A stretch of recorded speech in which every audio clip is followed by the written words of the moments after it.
ॐ अज्ञानतिमिरान्धस्य ज्ञानाञ्जनशलाकया चक्षुरुन्मीलितं येन तस्मै श्रीगुरवे नमः। वाञ्छाकल्पतरुभ्यश्च कृपासिन्धुभ्येव च पतितानां पावनेभ्यो वैष्णवेभ्यो नमो नमः। नमो महावदनयामि कृष्ण प्रेमो प्रदायते कृष्णाय कृष्ण चैतन्य नामने गुरुसे नमः। हे कृष्णा करुणा सिंधु दीनो बंधु जगतपते गोपेशा गोपिका कंतो राधा कंतो नमस्तुते। तप्त कंचनो गौरांगी राधे वृंदावनेश्वरी विश्वभानुसुते देवी प्रणमामि हरिप्रिये। श्री कृष्ण चैतन्य प्रभु नित्यानंद श्री अद्वैत गदाधर शिवासादि श्री गौर भक्तवृंद। हरे कृष्ण कृष्ण कृष्ण हरे हरे हरे राम राम राम हरे हरे। सर्वयज्ञे मोदीय भगवद ज्ञान प्रदाता विश्ववंदिता प्रश्च पश्चात्रे गौरवाणी निर्भीक प्रचरक प्रवार नित्यलीला प्रविष्टं विष्णुपाद श्रीशिला भक्ति कुमार श्री संत गोस्वामी श्री गुरुदेवेर अतुल चरण वंदना करी সেই মহান আদমের প্রতি প্রসন্ন হন এবং নিত্যকাল জয়যুক্ত হন। তৎপর মোদীয় পরম গুরুদেব অষ্টোত্তর শত শ্রীশিলা জগৎগুরু প্রভুপাদ ভক্তি সিদ্ধান্ত সরস্বতী গোস্বামী ঠাকুরের আতুল চরণ বন্দনা করি সেই মহান আদমের প্রতি প্রসন্ন হন এবং নিত্যকাল জয়যুক্ত হন। তৎপর মোদীয় পরমেষ্ঠ গুরুদেব বৈষ্ণব কুল চূড়ামণি পরমহংস প্রবার শ্রীশিলা ভক্তি গৌর কিশোর গোস্বামী মহারাজের আতুল চরণ বন্দনা করি সেই মহান আদমের প্রতি প্রসন্ন হন এবং নিত্যকাল জয়যুক্ত হন। তৎপর পরাশর নন্দনী কৃষ্ণ দৈপায়ন বেদ ব্যাস মুনি ব্যাসপুত্র শ্রীশিলা সুখদেব গোস্বামী পাদ শোকশিষ্ট শিলা উগ্রশ্রবা সুত গোস্বামী এহেন ভাগবতীয় পরম্পরার আতুল চরণ বন্দনা করি সেই মহানের আদমের প্রতি প্রসন্ন হন এবং নিত্যকাল জয়যুক্ত হন। তো আজ আলোচ্য বিষয় শ্রী রাস তত্ত্ব। শ্রী রাস কলিযুগের জন্য শ্রীমান মহাপ্রভু কি রাস তত্ত্ব প্রকাশ করলেন সেই কথাটি বলতে গিয়ে ঠাকুর ভক্তি বিনোদ মহাশয় বললেন, কৃষ্ণ নাম গানে ভয়ে রাধিকা চরণ পায়ে রাধা নাম গানে কৃষ্ণ চন্দ্র। কৃষ্ণ নাম গানে ভাই রাধিকা চরণ পায় রাধা নাম গানে কৃষ্ণচন্দ্র। আবার একটু শুনুন পদাবলীটি। কৃষ্ণ নাম গানে ভাই রাধিকা চরণ পায় রাধা নাম গানে কৃষ্ণ চন্দ্র। সংক্ষেপে কহিন কথা ঘুচাও মনের ব্যথা দুঃখময় অন্য কথা দ্বন্দ্ব দুঃখময় অন্য কথা দ্বন্দ্ব। তাহলে কৃষ্ণ নাম গানে ভাই রাধিকার চরণ পাই কৃষ্ণ নাম গানে রাধিকার চরণ লাভ করা যায়, ভগবান কৃষ্ণকে পাওয়া যায় না। আবার শাস্ত্রে বলছেন রাধা নাম গানে কৃষ্ণচন্দ্র, রাধা নাম গানের দ্বারা পূর্ণ কৃষ্ণচন্দ্রকে লাভ করা যায়। তাহলে আমাদের উদ্দেশ্য এই চন্দ্রিমা রাত্রিতে রাসের মধ্য দিয়ে ভগবান শ্রী রাসের যিনি মহানায়ক সেই পরমেশ্বর ভগবান শ্রীকৃষ্ণকে লাভ করা। এই রাস তত্ত্বটি কি, সেই বিষয়ে আমরা যে কলিযুগের রাস কখন হয়েছিল এবং শ্রীমান মহাপ্রভু এই রাসলীলা কোথায় করেছিলেন সেই বিষয়ে আমরা আলোচনা করব। তো এখানে বিশেষভাবে সম্বন্ধ, অভিধেয় আর প্রয়োজন। সম্বন্ধ অর্থাৎ গুরুপদ আশ্রয়। সম্বন্ধ দেবের আদি গুরু হচ্ছেন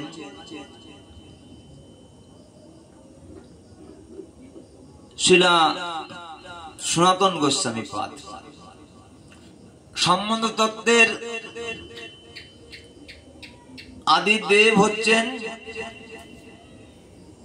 শ্রী রাধা মদন মোহন। তো এই সম্বন্ধ হচ্ছে গুরুপদ আশ্রয়। অভিধেয় তত্ত্ব হচ্ছে আদিগুরু হচ্ছে শ্রীলা রূপ গোস্বামী পাদ। অভিধেয় তত্ত্বের আরাধ্য বস্তু হচ্ছে শ্রী রাধা গোবিন্দ দেব। প্রয়োজন তত্ত্ব আদিগুরু হচ্ছেন শ্রী মধু পণ্ডিত। এই প্রয়োজন তত্ত্বের আরাধ্য দেব হচ্ছেন শ্রী রাধা গোপীনাথ। সম্বন্ধ, অভিধেয় আর প্রয়োজন অর্থাৎ গুরু দীক্ষা, ভগবত সেবা আর ভগবত প্রাপ্তি। সম্বন্ধতে গুরু সেবা, অভিধেয়তে সম্বন্ধতে গুরু আশ্রয়, অভিধেয়তে ভগবত সেবা শুরু, আর সেবা করতে করতে প্রয়োজন সিদ্ধি অর্থাৎ ভগবত লাভ, গোপীনাথকে লাভ করা, যিনি গোপিকাদের নাথ, তাই তার নাম গোপীনাথ। এই ব্রজ গোপীগণ রাসে ভগবান কৃষ্ণের মধুরী বংশীধ্বনি শ্রবণ করে যে যে কর্মের মধ্যে ব্যস্ত ছিলেন সেই গোপীগণ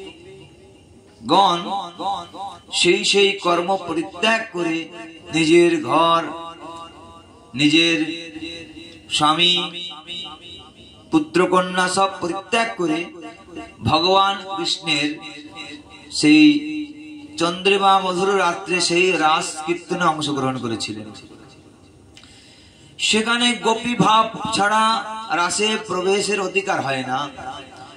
তাই দেবাদিদেব মহাদেব তিনি এই রাস লীলার মধ্যে প্রবেশ করার অধিকার লাভ করতে পারেন, কিন্তু তার সহধর্মিণী যে সেই মহামায়া, এই মহামায়ার আদি শক্তি হচ্ছে যোগমায়া। তিনি এই যোগমায়ার মধ্য দিয়ে রাস তত্ত্ব ভগবান শ্রীকৃষ্ণ জগতে প্রকাশ করেছিলেন। এই জন্যে যোগমায়ার আশ্রয় ব্যতীত ভগবানকে সেই রাসে প্রবেশ করা সম্ভব নয়।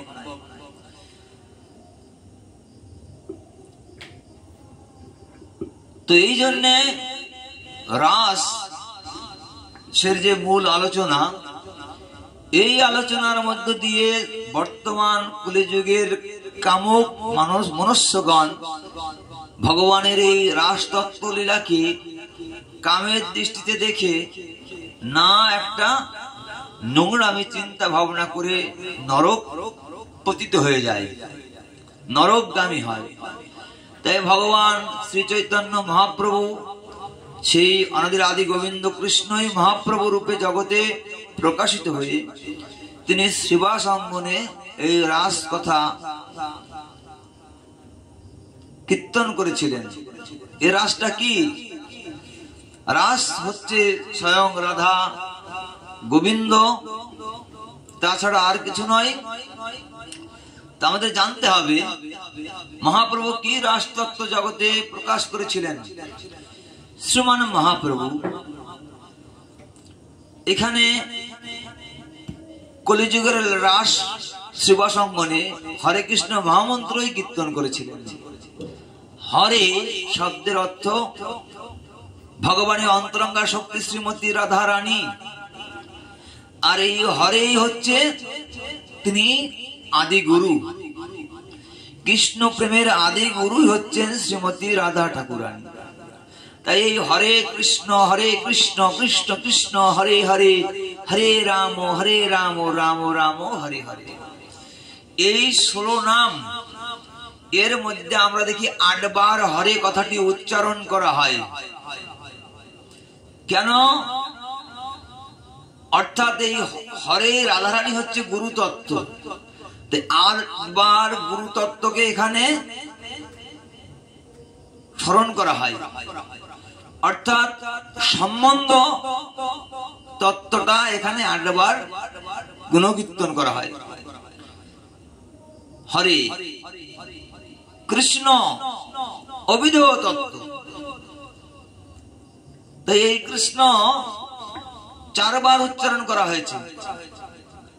আর রাম, রমণীতে রাম, এটা ত্রেতা যুগের রাম নয়, এটা ভগবান পরশুরাম নয়, এটা বলরাম নয়, রমণীতে রাম।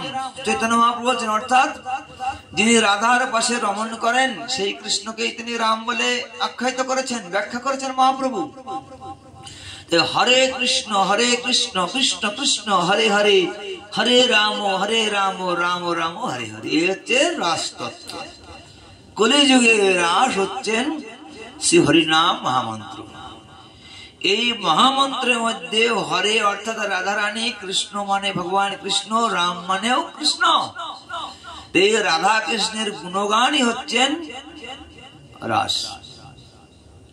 তাই নিরন্তর যারা হরে কৃষ্ণ মহামন্ত্র কীর্তন করেন তারা সেই রাস গুণগান কীর্তনেই মগ্ন আছেন, সেই সাধনা, সেই সেবা করছেন।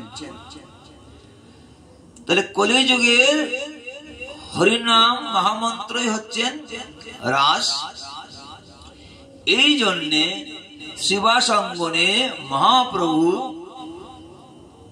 অষ্টপ্রহার এই নাম সংকীর্তন, অর্থাৎ হরে কৃষ্ণ কৃষ্ণ কৃষ্ণ হরে হরে, হরে রাম রাম রাম হরে হরে, এই গুণকীর্তনে তিনি শ্রীবাস অঙ্গনে করতেন।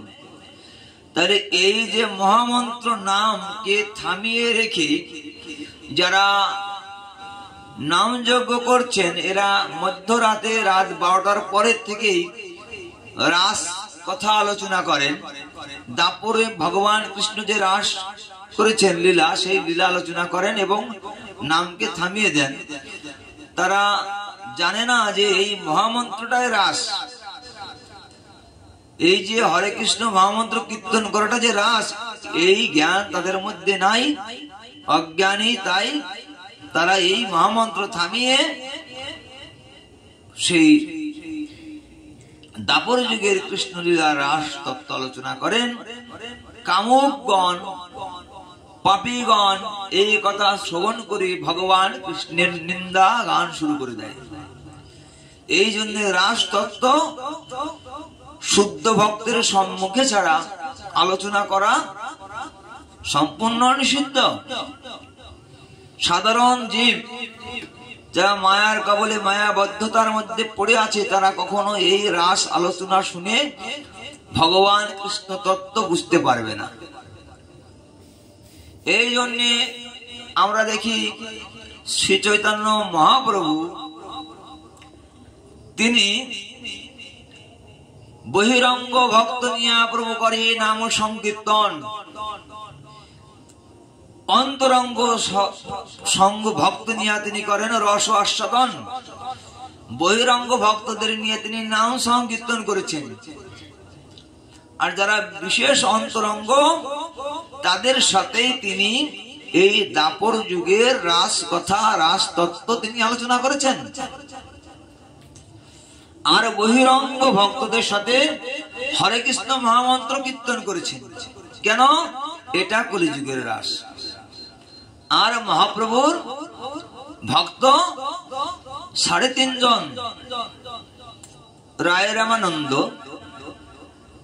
স্বরূপ দামোদর, সিকিমাইতি, মাধবী দেবী দাসী।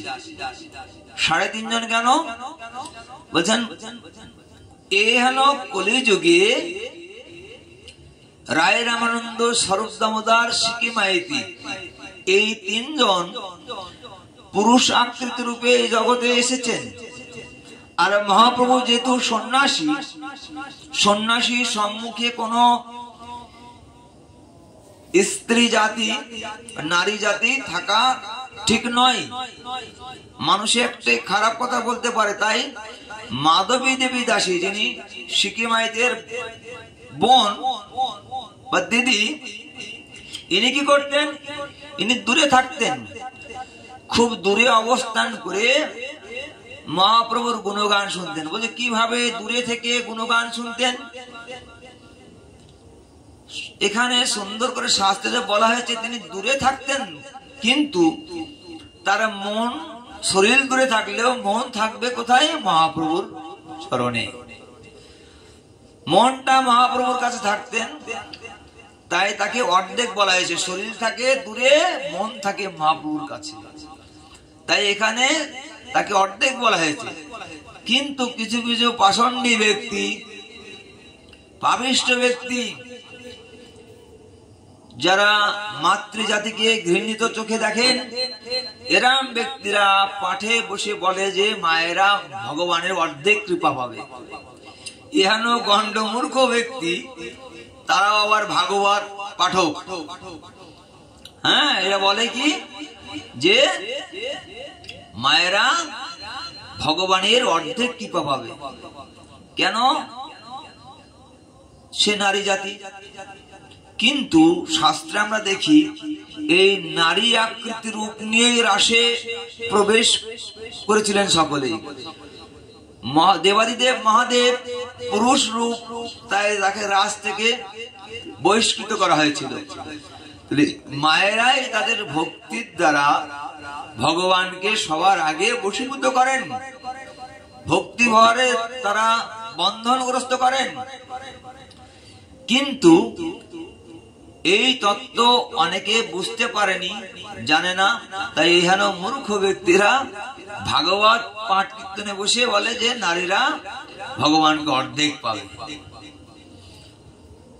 এইভাবে শ্রীমান মহাপ্রভু এই রাস তত্ত্ব জগতে প্রকাশ করলেন। কলিযুগের জন্য কোন রাস তত্ত্বটা যে আলোচনা করলে মানুষের বিশেষ মঙ্গল হবে, হরে কৃষ্ণ মহামন্ত্র কীর্তন। এই নাম আচার্য হরিদাস ঠাকুর নিরন্তর হরি কীর্তন, অর্থাৎ হরে কৃষ্ণ কৃষ্ণ কৃষ্ণ হরে হরে, হরে রাম রাম রাম হরে হরে, এই কীর্তনের দ্বারাই ভগবানকে লাভ করেছেন। তাই জগৎগুরু শ্রীল প্রভুপাদ ভক্তি সিদ্ধান্ত সরস্বতী ঠাকুর আমাদের জানিয়ে দিলেন, কীর্তনীয় সদা হরি অরম বিজয়তে হরিনাম সংকীর্তন। অর্থাৎ এই কীর্তন ছাড়া কলিযুগের মানুষের আর উদ্ধারের উপায় নেই। এটি রাষ্ট্রত্ব। হরে নাম হরে নাম কেবলম কলৌ নাস্তিব্য নাস্তিব্য গতির অন্যথা। এই কলিযুগে হরিনাম সংকীর্তন ছাড়া কোন জীব উদ্ধার আর কোন উপায় নাই। চারি যুগে চারি ধর্ম জীবের কারণ, কলিযুগে ধর্ম হয় নাম সংকীর্তন, অর্থাৎ এই মহামন্ত্র নাম ছাড়া কলির জীবের আর উপায় নাই। এই নাম যিনি করেন তিনি নিরন্তর সেই রাস গুণ কীর্তনই করেন। এই নাম যিনি সব সময় তার জিহ্বার মধ্যে জিহ্বা দিয়ে যিনি এই নামের গুণগান গান, তার জিহ্বার উপরেই সেই রাস তত্ত্বটা প্রকাশিত হয় হরির নামের দ্বারা।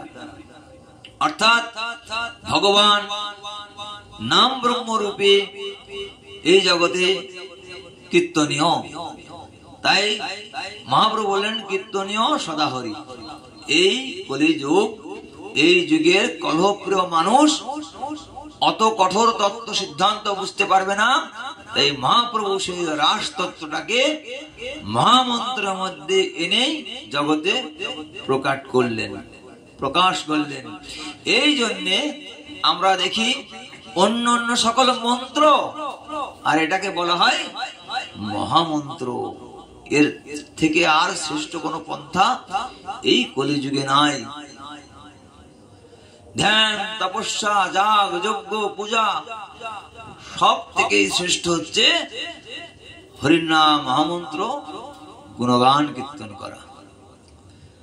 তাই আমরা সৌভাগ্যবান, কলিযুগে শ্রী শ্রী রাধা কৃষ্ণ মিলিত হয়ে এই কলিযুগে তিনি প্রকাটিত হয়েছেন। কিভাবে প্রকাটিত হলেন? শ্রী শান্তিপুরে সেদা শ্রী অদ্বৈত প্রভুর হুঙ্কার দিয়ে এবং হরিদাস ঠাকুরের উচ্চস্বরে হরিকীর্তনের দ্বারা ভগবান শ্রী গোবিন্দ, রাধা গোবিন্দ মিলিত তনু শ্রী চৈতন্য মহাপ্রভু রূপে তিনি আবির্ভূত হন। কোথায় আবির্ভূত হন? আমরা দেখছি এখানে নবদ্বীপ ধামে 9টা দ্বীপের মধ্যে অন্তদ্বীপ শ্রী মায়াপুরে তিনি আবির্ভূত হন। কিন্তু আরো একটি মূল তত্ত্ব শাস্ত্র আমরা যদি বিশেষভাবে পর্যালোচনা করি, দেখতে পাই প্রথম তিনি আবির্ভূত হয়েছিলেন শান্তিপুরে। বাউলা শ্রী অদ্বৈত পাঠে অদ্বৈত প্রভু হুঙ্কার করে সুরধ্বনির তীরে সেই মদন গোপালের শালগ্রাম শিলা মদন গোপালের সেবা করে তিনি রাধা গোবিন্দ মিলিত তনু শ্রীমান মহাপ্রভুকে তার সম্মুখে প্রকাশ করান। আর একটি তুলসী পাতা নিয়ে, জোড়া তুলসী পাতা নিয়ে সেই সুরধ্বনি গঙ্গাতে নিক্ষেপ করেন। সেই তুলসী ভাসতে ভাসতে যখন শ্রীধাম নবদ্বীপের অন্তদ্বীপ মায়াপুরের সচী মাতার গর্ভ সিন্ধু স্পর্শ করেন, সেই গর্ভ সিন্ধু মধ্যে তখন শ্রী মহাপ্রভু সচী মাতার গর্ভে প্রবেশ করেন। অর্থাৎ মহাপ্রভুর আমরা দেখি জন্ম শ্রীধাম মায়াপুর অন্তদ্বীপে হয়েছে, কিন্তু মূল তত্ত্ব তিনি প্রথম শ্রীমান মহাপ্রভুকে প্রকাশ করেছিলেন শ্রী সুরধ্বনি গঙ্গা অদ্বৈত ঠাকুর সেই শান্তিপুরে। এই জন্যে অদ্বৈত ঠাকুরের মতো আচার্য ইহ জগতে আর দ্বিতীয় কেউ হবে না, হয়নি আর হতে পারে না, যিনি হুঙ্কার করে কলির জীবের দুর্গতি দুর্দশা থেকে মুক্তির জন্য শ্রীমান মহাপ্রভুকে ইহ জগতে কলিকালে কলির জীবের উদ্ধারের জন্য প্রকাশ করেছেন। জয় শ্রী শ্রী হরিনাম মহামন্ত্র কি জয়। জয় গুপ্ত রাস শ্রী হরিনাম সংকীর্তন মহামন্ত্র কি জয়। ভুবন মঙ্গল হরিনাম সংকীর্তন কি জয়। সারা পৃথিবীতে হরিনাম প্রচার করে বৈষ্ণব মন্ডলী কি জয়। আপনারা যারা এই রাস তত্ত্ব যে কলিযুগে রাস লীলা কোনটি কীর্তন করা যারা শুনলেন, এই কথাগুলি আমার জগৎগুরু শিলা প্রভুপাদের কথা, আমার গুরুদেবের কথা। আপনাদের যদি এই কথা শুনে খুব মনে আনন্দ হয় বা ভক্তি ভাব আসে, আমাদের এই চ্যানেলটি সাবস্ক্রাইব করবেন এবং কথাগুলো শেয়ার করে সবাইকে জানানোর চেষ্টা করবেন।